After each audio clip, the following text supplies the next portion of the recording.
Hi all, മറ്റൊരു വീഡിയോയിലേക്ക് എല്ലാവർക്കും സ്വാഗതം. ഇപ്പോൾ ഒരുപാട് ക്ലയൻറ്റുകൾ ഇപ്പോൾ ചോദിക്കുന്നതാണ് ലിക്വിഡേഷൻ സർവീസസ്.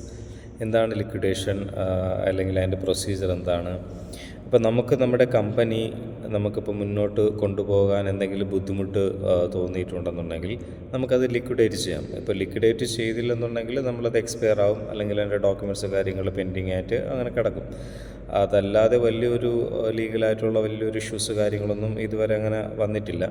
എന്നാലും നമ്മളത് കണ്ടിന്യൂ ചെയ്യുന്നില്ലെങ്കിൽ തീർച്ചയായും നിങ്ങളത് ചെയ്യേണ്ട രണ്ട് കാര്യം: ഒന്നിൽ നിങ്ങൾ ഷെയർ സെയിൽ ചെയ്യുക, അതായത് കമ്പനി നിങ്ങൾക്ക് വേറൊരാളുടെ പേരിൽ മാറ്റി കൊടുക്കുക.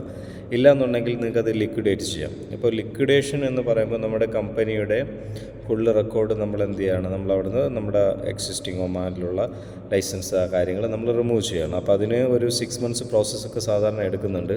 അതിൻ്റെ കോസ്റ്റ് കാര്യങ്ങൾ ഡിപ്പെൻസ് ആണ്, അത് നമ്മൾ ഓരോ CR അനുസരിച്ചിട്ടുള്ള ഡിപ്പെൻസ് ആണ്. അപ്പോൾ liquidation process time period minimum എങ്ങനെ പോയി കഴിഞ്ഞാൽ ഒരു 5-6 മാസം എടുക്കുന്നുണ്ട്.